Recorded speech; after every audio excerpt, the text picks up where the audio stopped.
Brittney Griner is playing a game, and this is what Brittney Griner calls. I was not going to comment on any of this stuff until this took place. Watch what she says. The entire internet has reacted to this. Here's Brittney Griner. They're playing against the Indiana Fever, and look what she's saying. Go ahead, Rob. Or the ticky-tack fouls that we were talking about earlier today. Well, that pretty much sounds like trash effing white girl. Yeah. I mean, let's just be honest. So the whole market reacts to this with Brittney Griner, right? And then the other quote, Rob, then I'm going to wrap this up, and then I'm going to go to Adam. Put the quote of Brittney Griner, what she said about the NBA. This is so funny how all this stuff works out, right? She says, this is from Brittney. Every time we play her, there's this commotion, like this loud rumbling from the stands. Turns out it's people, thousands of them, just sitting there, watching on purpose. It's very disruptive. It's called the freaking game that they pay you money to play. Don't play the game. We're going to solve this whole Brittney Griner is racist towards Caitlin Clark garbage right now. But also, look how cute she is with her baby Bash. Riley Gaines took a clip from BG mouthing something on the sidelines, said that it was about Caitlin Clark, and rage baited her entire audience into thinking that Brittney Griner was saying racist things about Caitlin Clark, saying trash and then effing white girl. So I pulled the entire clip because the nice thing about the WNBA League Pass is you can watch every full game back, and we're going to go through it.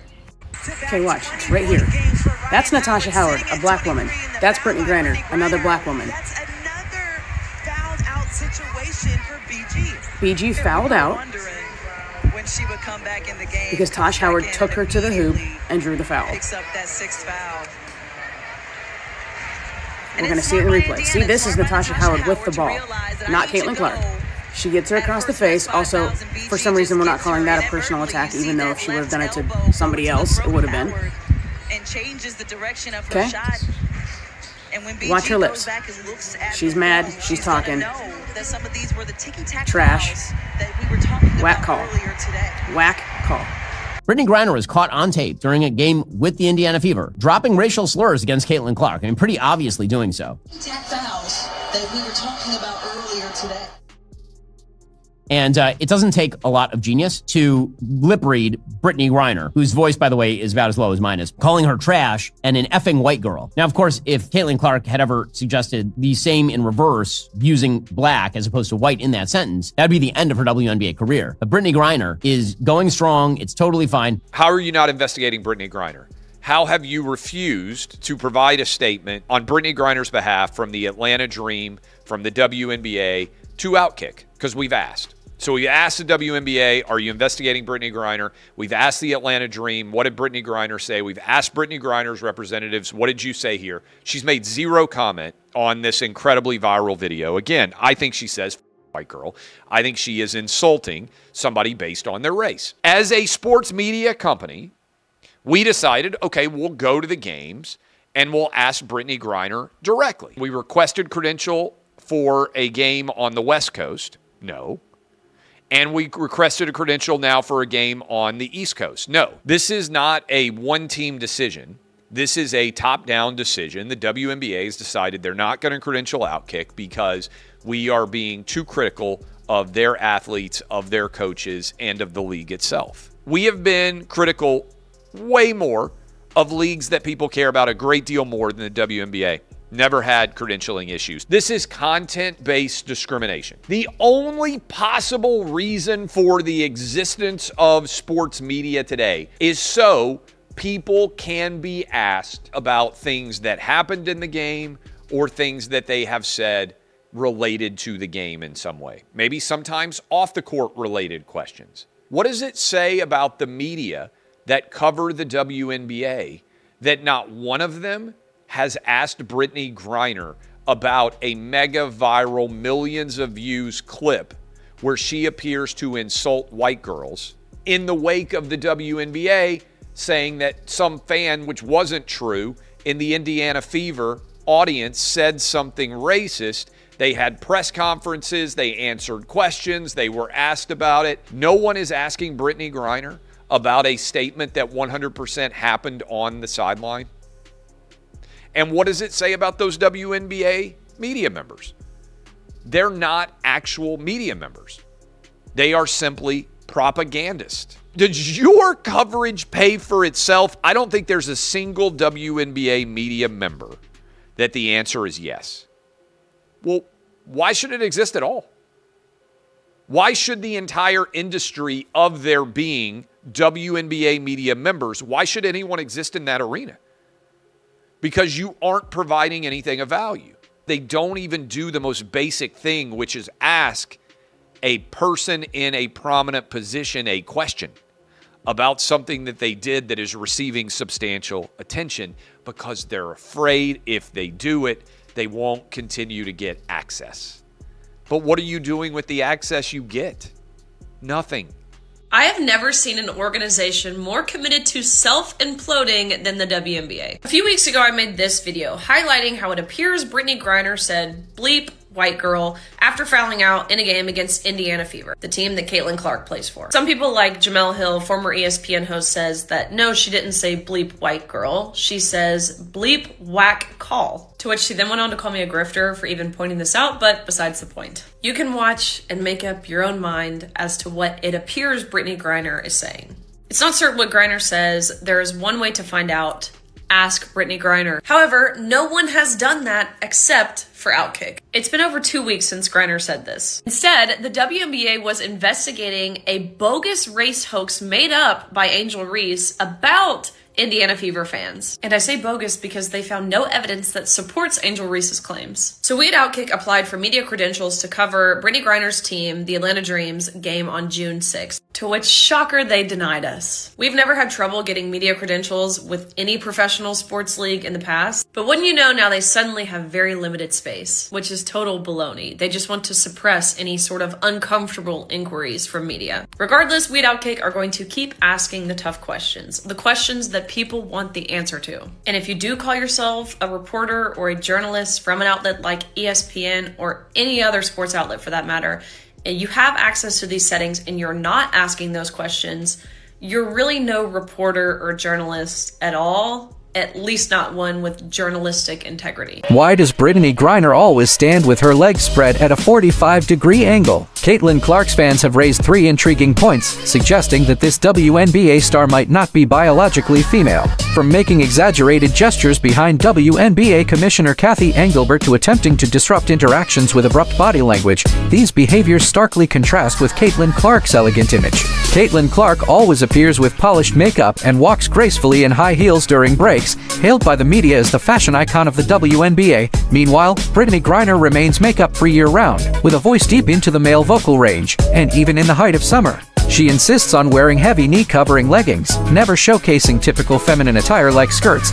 Caitlin wears standard women's size 9 shoes with slender feet, while Brittney requires custom men's size 18 shoes 3 sizes larger than LeBron James' shoe size in game footage. Brittney Griner's hip contours have repeatedly sparked heated discussions. Analysis threads on Reddit point out that her body proportions do not align with typical female athlete characteristics, and related discussions have garnered over 1 million views. What do you think about this? Something the league never expected just happened, and it's sending shockwaves through every locker room, every team, and every fan base in the country. After weeks of silence, controversy, and public outcry, the WNBA has finally handed down a serious consequence. Brittney Griner, long seen as one of the league's most well-known names, is facing the fallout from an incident that just won't go away. And the spark that lit the fire?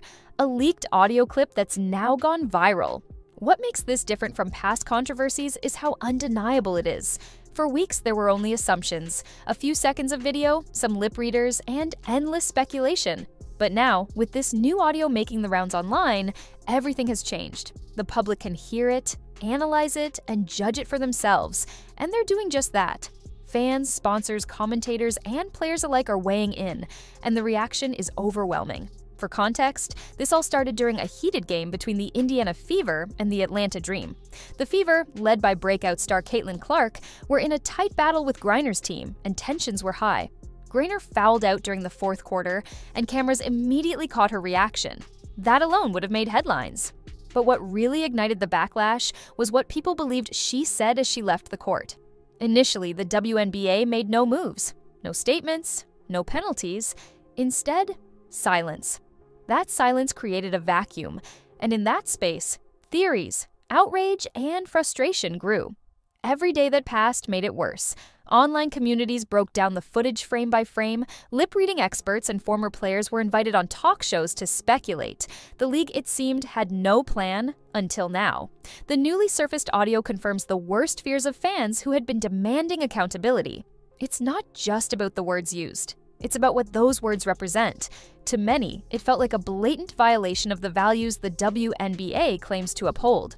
The league has spent years promoting unity, professionalism, and respect. And now, one of its top stars is at the center of an incident that directly undermines those efforts. The decision from the league was swift once the audio surfaced. Griner's contract has been formally suspended, with the league citing a violation of the player conduct policy. While the exact language used in their statement was carefully worded, the message was clear: there's a line, and it was crossed. The financial consequences for Griner are immediate. With her contract on hold, she'll lose pay for every game she misses. But it doesn't stop there. Brands are already reevaluating their partnerships. Sponsorships that once seemed untouchable are now under review. Speaking engagements have been postponed. Social media reaction is piling on. Behind the scenes, sources suggest that the league didn't act solely based on the leaked audio. According to insiders, officials also reviewed multiple angles of the video footage, interviewed those close to the game, and gathered context from both teams. The result of their investigation made one thing clear: the situation could no longer be ignored. But it's not just about punishment. The WNBA is also facing major questions about why it took this long to respond. Fans are wondering why the league stayed quiet for weeks, even as public frustration boiled over. Many feel that the league was trying to protect a veteran player at the expense of its own integrity. That perception, fair or not, is doing real damage to the league's reputation. What makes this even more significant is the timing. The WNBA is currently experiencing one of the biggest surges in attention it has ever seen. Much of that momentum can be credited to new stars who are attracting large crowds, breaking viewership records, and revitalizing interest in women's basketball. The league had a golden opportunity to build on that momentum. But now, the focus has shifted to crisis management. And what about Caitlin Clark, the player at the center of this firestorm? By all accounts, she's handled the situation with remarkable professionalism. She hasn't commented directly on the incident, but those around her say she's focused entirely on basketball. Her maturity, especially in the face of constant controversy, has earned her even more respect from fans. Many believe she represents the future of the league, a future rooted in positivity, growth, and skill. Meanwhile, Griner's supporters are speaking out. They argue that emotions run high during games, and players shouldn't be crucified for what they say in the heat of the moment. Others say the punishment is too harsh, and that Griner is being targeted unfairly due to her high profile. But the league doesn't seem to be backing down. If anything, this move signals a shift in how seriously it will take player conduct moving forward. The locker room reactions are split. Some teammates are standing by Griner, offering public statements of support and pointing to her long list of contributions to the sport. Others are reportedly frustrated, feeling that her actions have brought unnecessary distraction and criticism to their team. Across the league, players are watching closely, taking note of how the situation unfolds. And they're not the only ones paying attention. Broadcasters, sponsors, and corporate partners are closely monitoring public sentiment.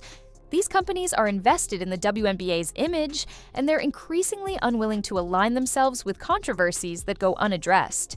The league's decision to suspend Griner's contract appears to be a direct response to that pressure. But even as some celebrate the decision as a long overdue moment of accountability, others worry about the precedent it sets. Does this mean every comment made in frustration will be grounds for suspension? How will the league handle similar incidents in the future? Is there a path for redemption? Griner's camp has yet to issue a detailed response to the suspension. So far, only brief remarks have surfaced. She acknowledged the league's decision and expressed disappointment, but has not offered a full explanation or apology. Legal representatives are reportedly reviewing the situation, but no formal appeal has been filed. That silence has fueled even more speculation. There's also a growing divide between public opinion and media coverage. While fans are overwhelmingly supportive of the suspension, some commentators have avoided discussing the details, focusing instead on the need for unity. Critics argue that this reluctance to engage with the facts only worsens the league's credibility gap. The truth is, no matter what Griner's intent may have been, the league had little choice once the audio leaked. The WNBA's credibility was on the line. Failing to act would have signaled that certain players are above the rules. And in an era where every action is recorded, reviewed, and replayed millions of times, that's a risk the league simply couldn't afford to take. The ripple effects of this decision are already being felt. Other players who have had disciplinary issues in the past are suddenly in the spotlight. Agents and managers are scrambling to review past footage, worried that anything from their clients could resurface. Teams are hosting internal meetings to reinforce behavioral expectations. This is a turning point. But perhaps the most lasting consequence is what this means for the league's culture. The WNBA has long prided itself on being more than just a sports league. It champions social justice, inclusion, and community engagement.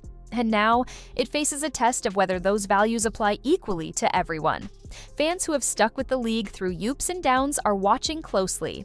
For them, this is about more than one player. It's about whether the league will protect its own reputation or protect individual stars. It's about whether consequences apply across the board. This suspension, while overdue in some eyes, might be a sign that the league is finally ready to put values above favoritism. The conversation now turns to what happens next. Will Griner return to the court this season? Will she be required to complete any conditions before reinstatement? And if so, what should those conditions be?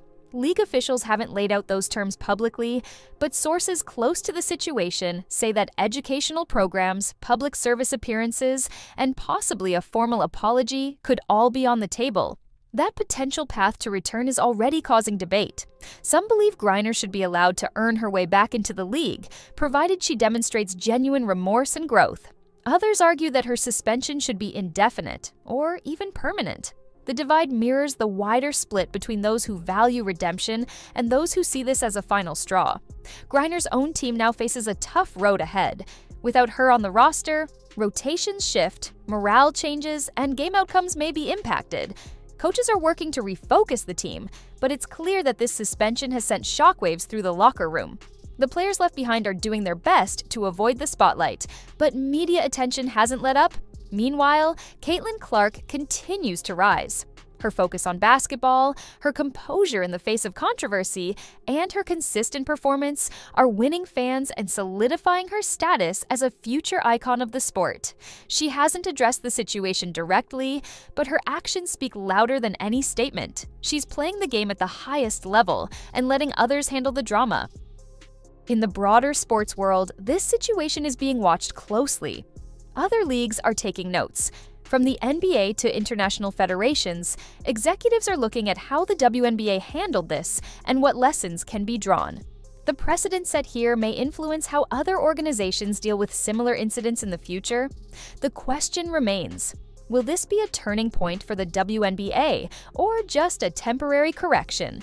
Will league leadership consistently enforce standards moving forward or revert to selective accountability? Fans, players, and corporate partners are waiting to find out. One thing is clear: how the league responds to the next controversy will define its legacy. As for Griner, her journey is far from over. Whether she returns or not, this suspension will forever be a part of her story. It's a reminder that actions have consequences, even for the biggest names in the game. The spotlight is now on the league, on the culture it wants to create, and on the values it chooses to uphold. The world is watching.